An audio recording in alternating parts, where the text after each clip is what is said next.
The next 7 days in Victoria will be very challenging.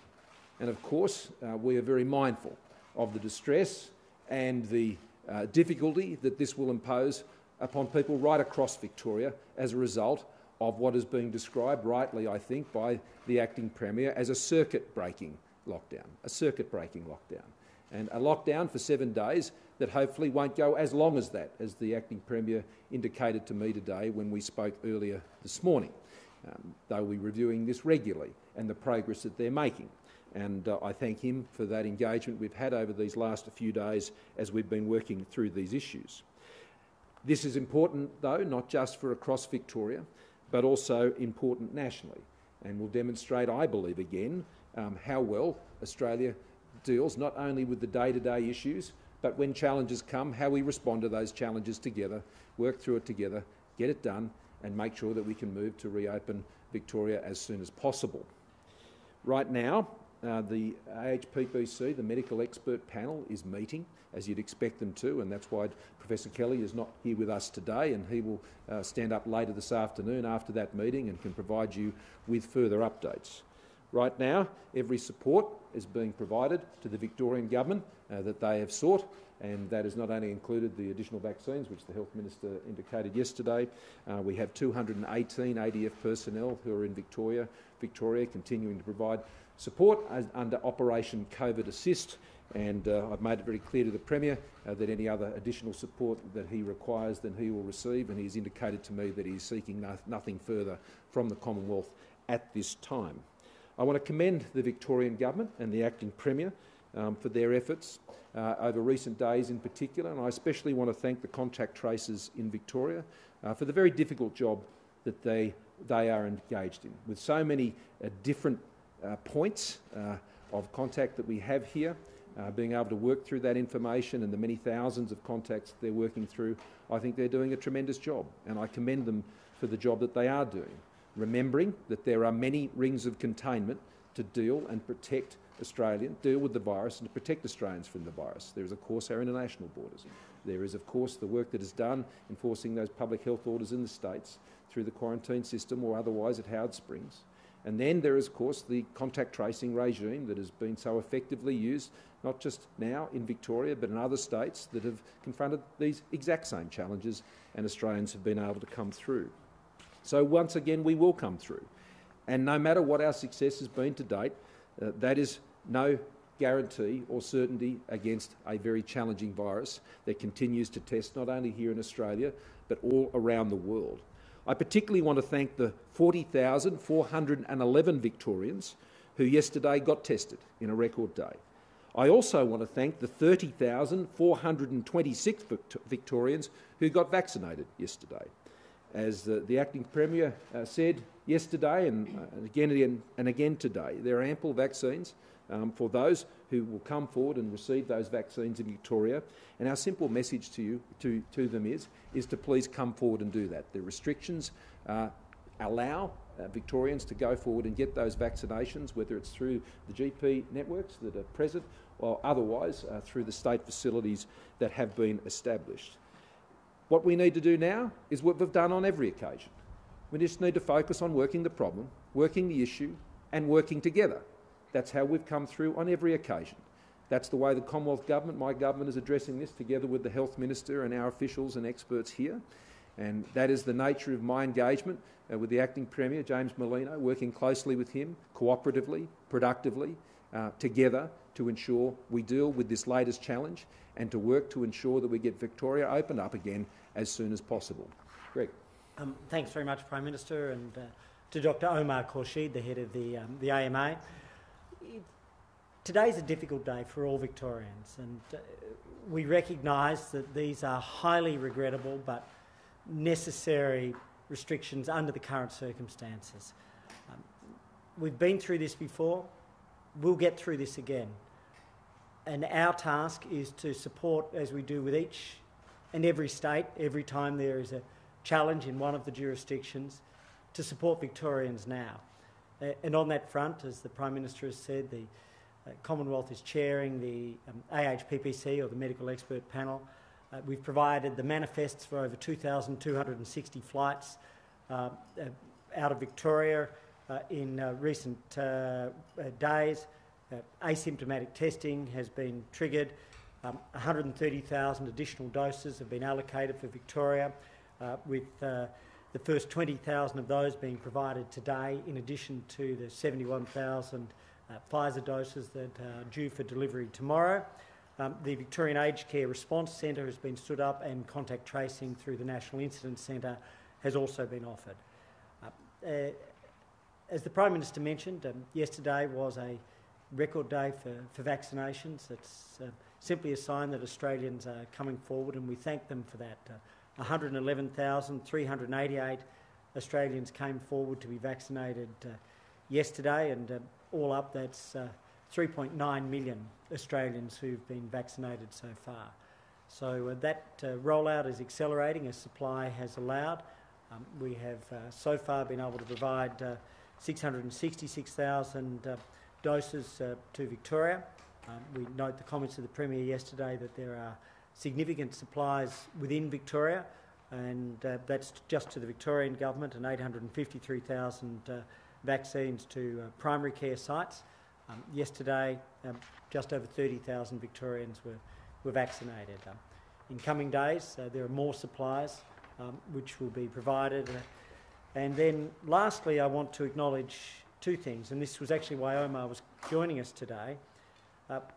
We've already opened up additional doses. We acknowledge that we have triple doses for small general practices, double doses for medium-sized general practices, and earlier this week we added more doses again to those that have had high utilisation rates.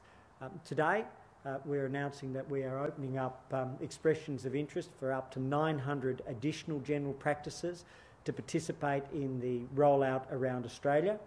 And I think that's a very important sign. As supply comes on board, we'll be opening up to the national immunisation practices which have not been within the current accredited group, and I think that that will give them more opportunity in more places for more Australians to be vaccinated. And we're also announcing $2.6 million for doctors' mental health and for health professionals' mental health. Our doctors and our nurses and our allied health professionals, Omar, have been the front line. They've worked relentless hours, they've saved lives and they've protected lives, and on this difficult day, it's worth recalling that around the world there have been 557,000 cases and an agonising 12,900 lives lost. But for our doctors and nurses, Australia could have been a very different place. But their stresses have been great, their pressures have been ongoing, and their needs have been silent in so many ways, and it's our privilege to be able to support our medical professionals. Omar? Thank you. Dr. Cushin. Thank you, Minister, and thank you, Prime Minister. Firstly, I'd just like to say that the thoughts of the AMA and, of course, the whole medical profession in this country are with Victorians as they face this challenge. We know they've done it before, and we're confident that Victoria will succeed again. I only have one thing really to add to what's been said by the Prime Minister and the Minister on COVID, and that is around vaccines. Now, we know that many Australians are concerned about the vaccination program. They've been waiting. They've been wondering, is it right for me? Can I wait a little longer? Will there be a bit more data that tells me whether this is a good decision for me or not? And I think the events of the last few days have demonstrated that COVID is a real and present threat to all of us, all the time, despite our excellent arrangements at the borders, despite our great track record with COVID. This is a threat particularly to vulnerable Australians, and it's pleasing that over half of the over 70s in the country have now had their first vaccination. That will improve their safety significantly. But for the rest of us, this is a wake-up call. It's a reminder that COVID is real, it is here now, and the best thing that you can do as an Australian, not just for your own health, but for the health of the people around you, is to go and get your vaccine as soon as it's available to you. Can I just make one more comment, if I could, just about the very generous announcement just then by the Minister on in a significant investment in doctors' mental health.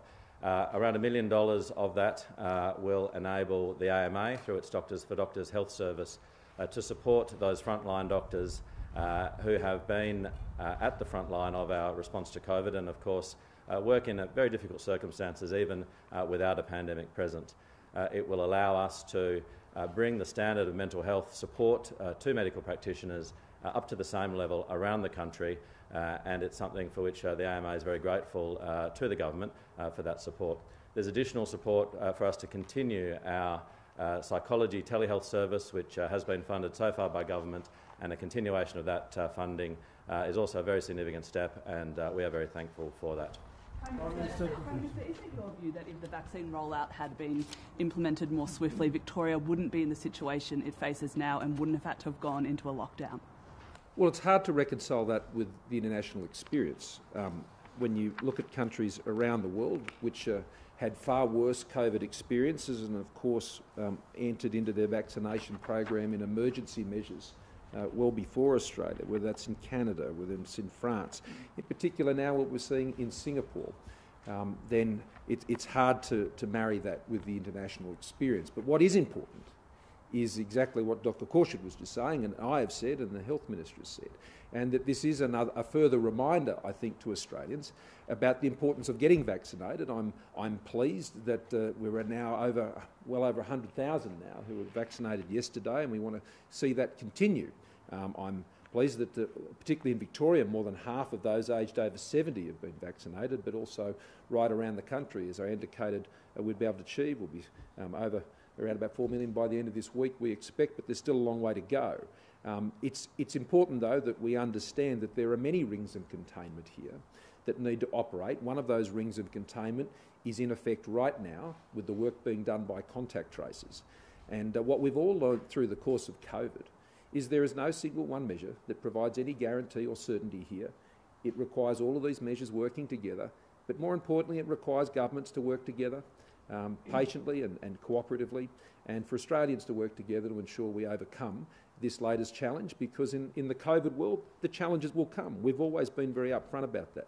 No system is absolutely foolproof, and that means that when challenges like this come from time to time, you address them. You address them together, you address them calmly, patiently, understanding of the difficulties that this clearly is going to impose on Victorians over the course of the next 7 days, and seek to minimise that disruption and that dislocation as much as possible. Phil.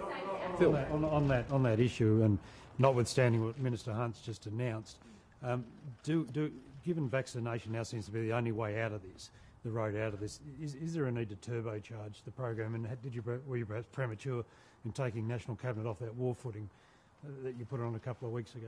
Because we put the measures in place which brought all of those things forward, which states were keen to do, and we were keen to support them to do as well.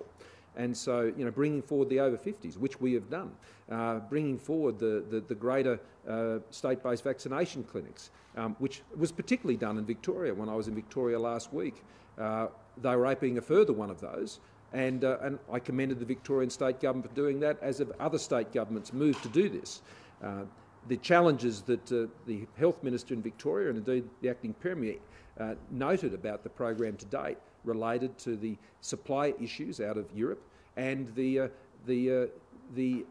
advisory groups, ATAGI's advice regarding the AstraZeneca vaccine. They are the reasons that were identified by the Victorian government, and they're right to identify those. So there are ample doses there in Victoria, and indeed in parts right around the country, for people to go and get their vaccination, and we would encourage them to do just that. Prime Minister, 29 nursing homes in Victoria are unvaccinated. Considering that nearly 700 aged care residents died in the state during Victoria's second wave, has your government been as proactive as possible to try and protect this vulnerable population? And can you guarantee that there will be no COVID-related deaths this time around? Well, I'll start and then pass it. Well, we will do everything we can to protect the lives and livelihoods of Australians. And we've lost 910 souls to COVID already during the course of this pandemic. Now, of course, that is not anything near what we've seen in so many other countries. You've heard me mention it many times. Had we had the same experience here, then we'd be talking about numbers in the thousands, in fact over 30,000. But we do everything we can to ensure that we protect the life of every Australian, because every life here is important. And the Health Minister can update you actually on the matters that you've raised.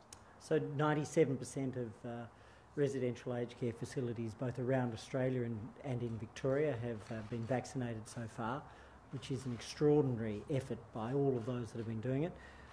582 out of 598 facilities in Victoria have been vaccinated, so that's significantly advanced on yesterday again. 7 further today and the remaining 9 tomorrow. And so what we are doing is making sure, as we have been, with a 97% rate of facilities having been vaccinated around the country, we've rolled that out and we've provided those protections, and all 16 of the facilities within the city of Whittlesea, I'm advised, have had both doses. Prime Minister, you commended the Victorian government earlier, and you said then that the Victorian government talked about the ATAGI advice and vaccine hesitancy and all the rest. But they also seem to indicate the federal government could have gone faster on vaccines, James Merlino, and Brett Sutton said pointedly in that press conference that hotels in cities weren't the right place to quarantine people. How do you react to those comments? Well, firstly, we're working closely with the Victorian government. So my sole purpose is to work with them to address the challenges that the Victorians are facing right now. And in the private conversations I've had with the acting Premier, that I know is his intention in working with me, and indeed the excellent relationship between the Health Minister in Victoria and Greg Hunt here federally. So I want to assure Victorians that the Victorian and federal government are just working hand in glove here to get this job done, to focus. The only thing that matters to us is their health, their safety, their jobs, and protecting them and getting them through over these next few days ahead. We are working with the Victorian government. They have put forward, as I've said a few weeks ago, I think a very useful proposal. I discussed this yesterday with James Merlino. We are highly favourable towards this. We think it can be done actually quicker, and that's one of the things we're working through with them now. I think one of the really useful elements of this proposal is that it adds to the capacity. It's not in place of hotel quarantine. That's not what the Victorian government is proposing. They're proposing this to be there in addition. And I also want to commend the Victorian government for keeping the repatriation flights going and not reducing their caps to ensure the flights can also keep coming as we're seeking to bring Australians home, even in the midst of the challenges they're facing over the next 7 days. So I would describe it as a highly cooperative arrangement, focusing on the problems ahead of us and working together to address them. What's your response to the border closures of WA and South Australia? Do you still think that contact tracing and not... What's your response to the border closures being enforced by WA and South Australia against Victorian travellers? Do you still think that contact tracing rather than those border closures are the way to go, or what's your response? Well, they're matters for state premiers to make in accordance with their own public health orders, and that has always been the case, and there's no change there. Straight after speaking to Acting Premier Merlino this morning, I spoke to Premier Berejiklian and I spoke to Premier Marshall as well as the border states. And as you know, where there is essential work that's being done by Victorians who need to go into another state, they're allowed to do that and return, and they're not impacted by that.